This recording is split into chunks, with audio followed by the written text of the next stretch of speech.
Everyone, welcome back to Business Studies class. In last class we have seen about different types of partners, right? So in this class we'll be learning about the Partnership Act and the registration of partnership firm. If you remember, I said that when I explained the features, it is a voluntary formation, that is voluntary association. You don't have any compulsion, okay? And even it may not show any records to the government because the registration is optional. If you are interested to register your partnership firm, you can register and you can avail some benefits from the government. If you are not interested to take those benefits, you can just function, you can just continue your business of partnership firm under partnership form of ownership without registering it.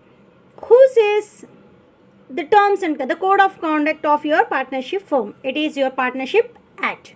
You can see here in India we have an act which generally governs the partnership firms. The code of conduct, how a partnership firm can be started, how it can function, what are the deals in that, everything will be written in your Partnership Act. Okay, so we have a Partnership Act of 1932 which governs the partnership firm if you register. If you don't register, generally you don't have any dealings with this Partnership Act because you didn't register at all. So if at all, if you are interested to avail the benefits from the government, you have to register your partnership firm and you have to register under the act called Partnership Act of 1932. This act you have to remember. But when we have seen the members, number of members in our partnership firm, in our partnership business, I said it is defined by, it is made clear by Companies Act, that is different act. Okay, so Companies Act also says something about partnership firm. Why the Companies Act says, that is a different matter, we'll see it later. But in general, I told you that the Companies Act of 2003, okay, earlier it was Companies Act of 1956 and something revised amendments are given, a new act has been passed. What is this act and all, you will be seeing in chapter 3. Okay, don't worry about that, but just be used with the terms. Okay, so this is an act which says your Companies Act of 1956, it was earlier, and as of now it is 2003. So this act also says the number of members. As you remember, 50 and miscellaneous, 100 it can be, and miscellaneous act says it is 50. This you can see in your textbook too. And now we say that the Indian Partnership Act of 1932 governs the partnership firms in our India. Why we are studying this concept is, as I said, registration is optional. We'll be saying about that. If at all, if you are interested to register your firm, what are the benefits we'll be getting? If you don't register, what are the consequences you will be facing as per your Act of Indian Partnership Act of 1932. Initially, we'll see what is this registration. Registration in the sense, registering, that is getting your name approved and your name recorded in the books of government. You'll be having a government official called a registrar. Okay, so registrar is a government official who is placed by the government to record, to register a particular firm which is functioning in that particular state. Okay, state-wise you will be having. If you want to start your firm, if you want to have your head office in your state, that is Karnataka, you have to submit your records to the registrar of Karnataka and then you have to get your firm registered. It means your name will be in the books of government and government will be having somewhat control. The yearly ones, they may send someone to audit your partnership firm. Okay, auditing in the sense checking. They'll see whether what you have submitted to government is true or not. Okay, so in what way you have to register? So this is a simple procedure what we have to get your partnership firm registered. This is optional, I said. If you like to register to avail some benefits, to avoid some conflicts, you can go with the registration of partnership firm. But it is advisable to register. Though it is an optional, it is advisable, it is good for the firms to get it registered. So how it can be registered? It is the simplest way to get your firm registered in the books of government. That is, first submit an application to the registrar. So there might be a single mark question. Who is this registrar? Registrar is a government official who approves, who says, okay, you can function in our state. Alright, your deeds will be as per law. Okay, your business will be lawful. It does not mean if you don't register it is illegal. It does not mean, but it is lawful, hence you will get some of the benefits from the government. So initially you have to submit an application to the registrar of firms, that is sure, because register of companies will be different. Okay, so you have to go to the register of firms and you have to get your application registered. Initially submit, then file a partnership deed to the register. I hope you remember what is this partnership deed. It is a written agreement which is signed by all the partners, which contains the terms and conditions, the code of conduct of your business, how the business has to function, who are the partners, what is their name, what is their occupation, what is their address, what responsibilities, what rights they hold, what they can withdraw, what they invest, how they have to share profit and loss, what are the ratios of risk. Everything will be written in your partnership deed. Hence we say in general terms it is an agreement, but in terms of partnership form, that agreement we call it as partnership deed. This is what called terminology. A terminology for a particular concept will be different. In general things we say agreement, but when it comes to a partnership form, we call it as a partnership deed. Okay, this you have to remember. Once you submit the application, along with the while submitting the application, along with your application, you have to attach your partnership deed, which is signed by all the partners, and then pay the prescribed fee. They'll say what fees you have to pay in order to get it registered, that you have to pay. Once you pay the fee, the registrar will check all the details. He'll see whether all the things are as per the Partnership Act of 1932 or not, whether you are filing the things or not, whether the name of all the partners are written or not, where you want to start your business, locality you have written or not, what type of business you want to carry on, that you have written or not. Everything will be checked by the registrar, and if he feels okay for that, he approves that. Okay, if he feels satisfied with your information, what you have produced to him, if he is happy with that, satisfied with that, as it satisfies the Partnership Act of 1932, he just puts his signature on that. That is what approval. Once it is approved, it is registered. The approval from the registrar, the sign of the registrar says it is registered. Okay, this is the simplest procedure you have to remember, which can be asked for 2 marks.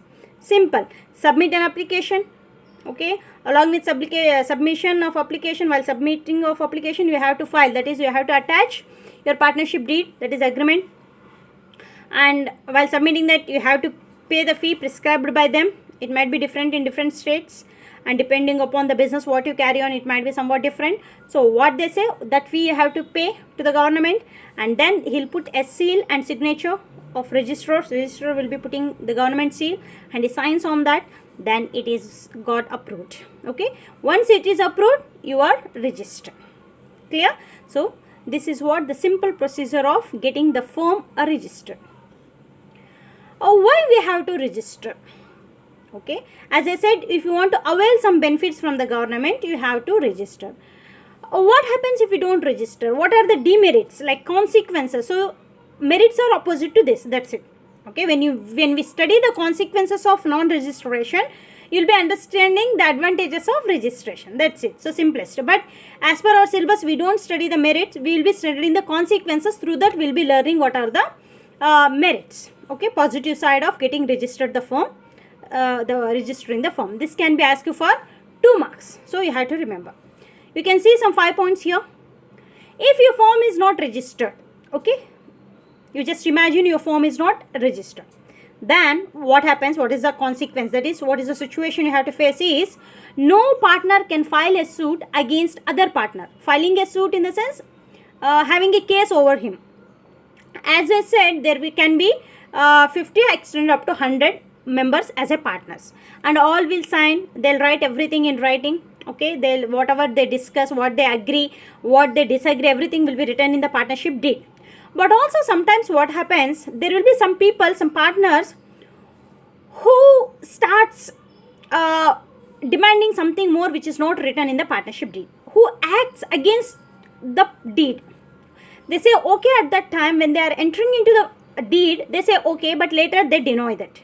In such a case what happens, the partners has to file a case against him in the court of law.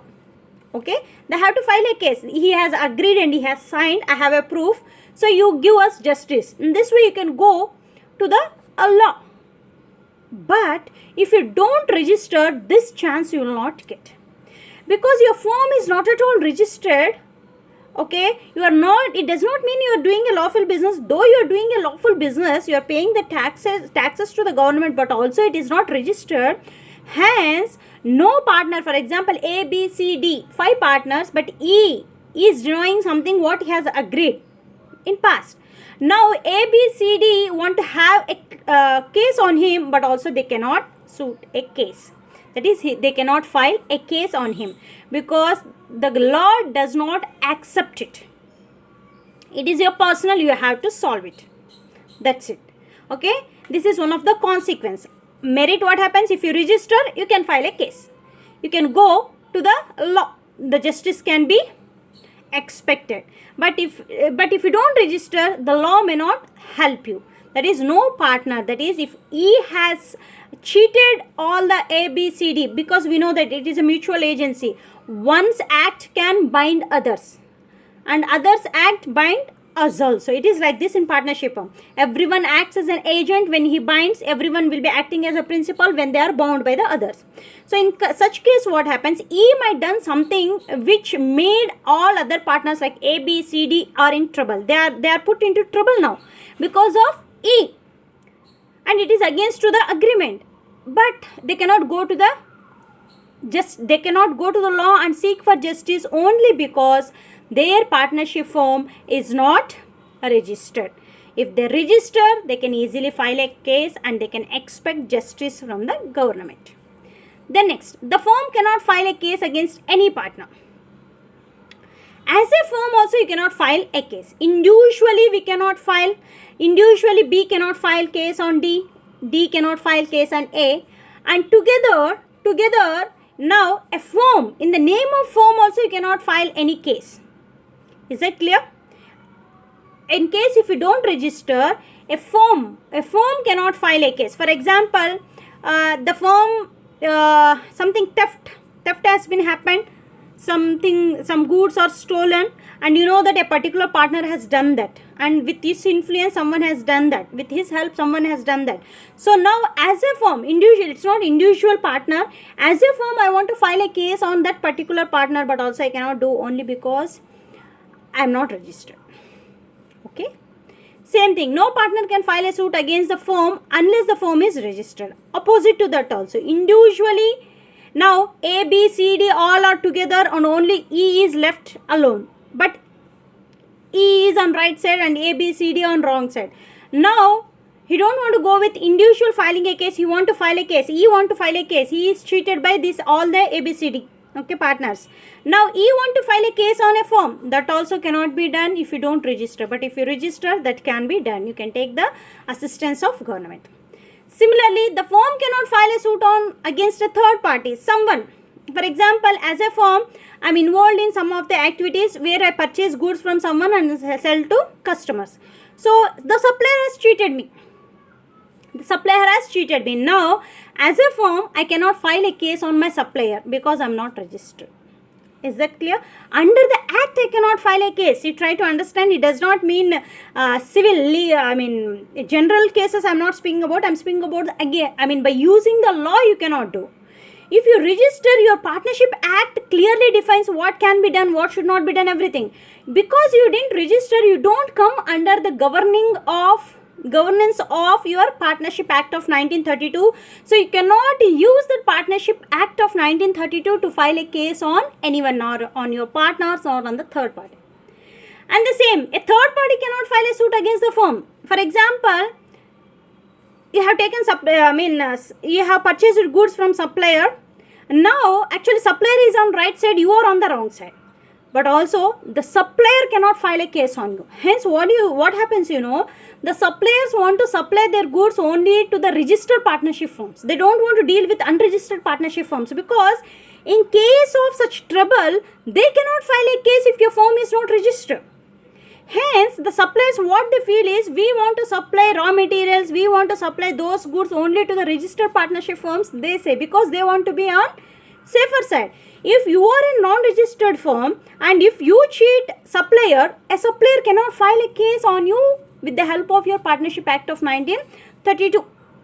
Is it clear? So, if you register all these benefits, you will be safeguarded by the Act. Is that clear?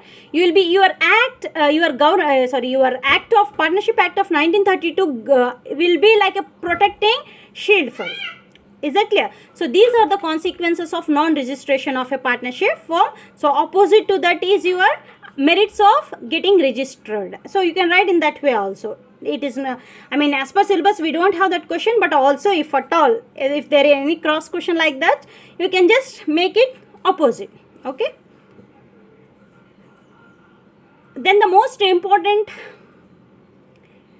topic is types of partnerships. We have seen types of partners, isn't it? We have seen almost 8 types of partners, like active partner, sleeping partner or dormant partner, then secret partner, nominal partner, minor partner, partner in profits only, partner by estoppel, partner by holding out. All these type of partners we have seen. Now we have types of partnership firms. The partnership firms can be of different types. So don't get confused. When you read the question, read accurately. Generally what happens, when we see 2 or 3 words, we guess the 4th word and we go on with the things. Many times it happens. Many times the students have committed such mistakes. Actually, types of partners are asked, but they have written types of partnership firms. They have, actually question was types of partnership firms. They have written types of partners. So you should not do such mistakes. Be careful there. Okay, always we have to learn.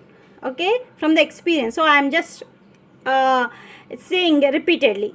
So see the question properly. Read the question, because while you attempt your final exam, generally 15 minutes additional time is given only to go with your question paper, so that you should be very clear with the questions. So here I want to give you a hint. There will be something like this. Types of partners and types of partnership firm, where there is a chance of getting confused. So at that point, what you can do is, you can just underline with your pencil. As you know, you cannot write anything on your question paper, but you can underline. So when you underline, when you come to that point, when you come to that part of answering that question, your concentration will be on that underlined word. So you will be clear. So it is not partners, it is partnership. You will get easily. Is it clear? So try, use this tip. Wherever such questions will be there, where there is a chance of confusion, please underline that. If you underline, it will be highlighted and you will be clear with that, and you don't do any mistakes. And you are sure that if you don't do mistakes, you will be scoring good marks. Always remember, there is a scope of scoring out marks in your business studies. Okay, so be clear with this. Okay, we'll go into the topic now. Types of partnership you have. So these types of partnership can be divided on 2 bases. Actually 4 types of partnership forms you have. You can, as an individual, as a group of people, you can have 4 types of partnership, which can be divided under 2 headings. So you can see headings here. So partnership firm can be divided on the basis of duration, or partnership firms can be divided on the basis of liability. As you know, duration in the same time, liability in the sense, liability in the sense, what you have, for what you are responsible. We have seen limited and unlimited liability. Liability in the sense, you are liable to pay something. Okay, you are responsible to pay something. Okay, so on these 2 bases, the entire 4 types of partnership firms has been divided. First, we will see on the basis of duration. So this partnership firm can be divided on based on duration, that is of 2 types, that is partnership at will, particular partnership. As the name itself says, as the terms itself express, partnership at will. It means your partnership firm can continue until you wish to stop it. Is that clear? In your agreement, you didn't mention the duration of partnership form. Clear? So, in generally, the duration of partnership will be written in the partnership deed if you observe. See the points, you have duration of partnership form. In that, if you have written 5 years, okay, 5 years. Once you complete that 5 years, you have to dissolve your, that is dissolution of partnership happens. That is, you have to close your business. It might be only in books of accounts, and again you have to make a new agreement and you have to continue with the new agreement. Is it clear? If you write a particular duration, it becomes particular partnership. Is it clear? If you write 3 years, it will be 3 years. Not only the time. For example, you have formed a partnership form to do a particular work. For example, you are ahead to do a construction work. Okay, you want to be in a construction industry. Do you remember where it falls? Construction industry. We have seen types of industries where it is divided as primary, secondary and tertiary. Primary is divided into genetic and extractive, and your secondary is divided into manufacturing and construction as. So construction industry I am speaking about. If you want to carry on a construction industry through a partnership firm, your type of ownership is partnership firm. Okay, it is a construction industry. Then alone you cannot do, so you want to have some people with you, so you have formed the partnership firm. So your partnership firm will continue only until you construct that particular, for example, constructing a bridge, constructing a dam, or laying of roads. All this comes under your construction. Okay. So if you write in the partnership deed, this partnership firm, the voluntary association of all the partners continues until the completion of work. Once the work is completed, it automatically dissolves. Is it clear? I don't mention the dates here. I don't mention the exact duration like 1 year, 2 years, because in exact I don't know when the work completes. I'll just estimate within 1 year I'll do that, but who knows, it may extend because of some other reasons. Okay. So here I don't mention the year. Okay, time I don't mention, but I'll mention the work to be completed. I'll mention this partnership firm will continue until the work completes. Once your construction work is complete, that particular work is complete, then what happens? Your partnership deed dissolves. That is what your particular partnership. It can be a dates or it can be a work. If you don't write that, you didn't write anything. Duration you have not written. At that column you have written that it is at the will of partners. Is it clear? It is at the will of partners. We have continued. So you don't have any time bond and you don't have any work bond here. Time bond we don't have here because you didn't mention any time. You don't have any activity or work bond because you didn't mention that your partnership firm will continue only up to completion of this work. You didn't write anything. That space there, what you have written, it is at the will of partners. If all the partners give a consent to close a partnership firm, it will be closed. If not, it will be continued.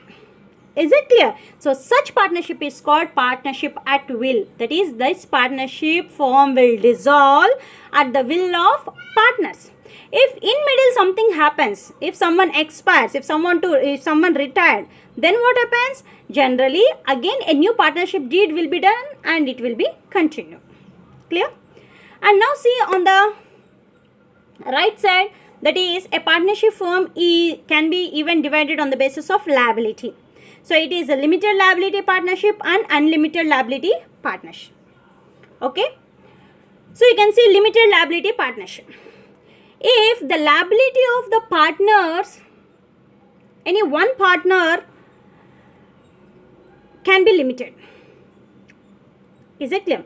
The liability of partners can be limited here, but one partner's liability should be unlimited.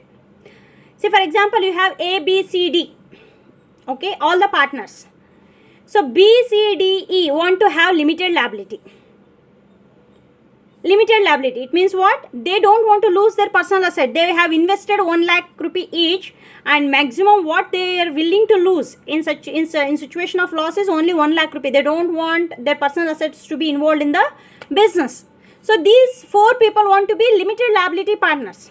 Okay, but there is a compulsion that at least one should be unlimited liability partner. Because if all are limited liability partner, the basic feature of your partnership firm is what? It is a unlimited liability. That feature will not match to this, and you cannot form a partnership firm at all. Hence, what you can do is, at least it can be more than one. For example, I have 5 partners. I can have compulsion one unlimited liability partner and all the 4 can be limited, or it can be different, like 4 unlimited liability and 1 limited. It can be like that, no issue. But there should be compulsion that 1 unlimited liability person should be there. Why? Because the basic feature of your partnership firm is unlimited liability, and someone should be responsible to pay to the debts. If all are limited liability people, the lender will never give you, the money lender, from whom you have taken money in times of your need, they are not ready to give any money to your firm, because you will be saying, in case of loss, what you will be saying, what I have invested is 1 lakh, you take 1 lakh. If it is more than that, if loss is more than that, it is you has to bear the loss. Why the lender has to bear the loss? It's you has to bear. Are you getting that? He is no way connected. He has paid money and you have to return him. That's it. Is it clear? He don't want to take the risk of losing money, the lender. It might be banks, it might be financial institution, it might be private money lenders. No one want to lose their money. So they don't want to give money, supply money to those partnership firms where you have only limited liability partners. Hence, there is a compulsion that at least you should have 1 unlimited liability person. If you have such, minimum 1, maximum it can be, all can be unlimited, no issue. Then it becomes unlimited liability firm. Okay, that is different. So at least 1 issue in 5 partners, at least 1. It can be more than 1, but at least 1. And other partners are called with who has limited liability. They are called special partners. This can be for single mark. You have to remember. Special partners are those who have limited liability in the partnership firm. Okay. Your unlimited liability partnership firm is general partnership firm. That is, it can be even general partnership firm. Unlimited liability partnership firm can also be named as general, because it has a feature of general partnership. That is, all the partners have unlimited liability. Is it clear? It is called general partnership, or it is called unlimited liability partnership firm, because the general feature of partnership firm is what? Unlimited liability. So if I have 5 partners, all the 5 partners will be having unlimited liability. If any one partner want to have limited liability, then it will be named as limited liability partnership firm, and the partner who is having limited liability is called a special partner. This is what your types of partnership firm. You can divide on the basis of duration. If it is partnership at will, there is no compulsion of closing dates. Okay, if you have a compulsion to close on a particular event or a particular date, it calls particular partnership firm.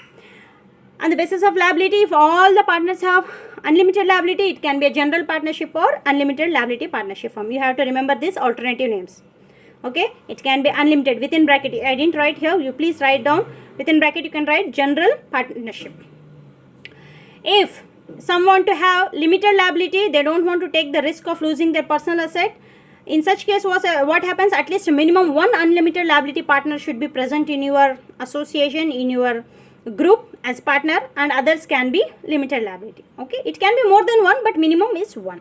This is your types of partnership firms. So here we will be ending our concept of partnership firms. We are seeing the different forms of business organization. There we have completed sole proprietorship. That was simply easy because we don't have much complications there. You have just seen features, merits and demerits. But in case of partnership firms, you have many things. In a single concept, you have many things to learn. So, but it is important. Being the business students, you should have the basic knowledge of this thing. Theoretical knowledge may not be practical. Once you are getting to that work, you will be gaining practical knowledge. Okay, but initially you should have a theoretical knowledge. Hence, it is very essential to study all these things. Okay, so go with these things. Apart from this, you have only like rights, responsibilities, chart you might be having in your notes, isn't it? Like active partner, he invests, he shares profit and loss. He will be active in the business. He is liable for the debt. But in case of sleeping partner shares the risk. He gives the investment. He is liable for the credit, but he is nowhere involved in the day-to-day activities. Like that, you have a chart. Go with the chart. It is easy to understand. While explaining the types of partners, I explained that. But also, if you have any things to be clarified there, you can have a chat there. Okay. We'll in next class we'll be meeting with one more concept. We will be meet in our next class. Take care. Bye bye.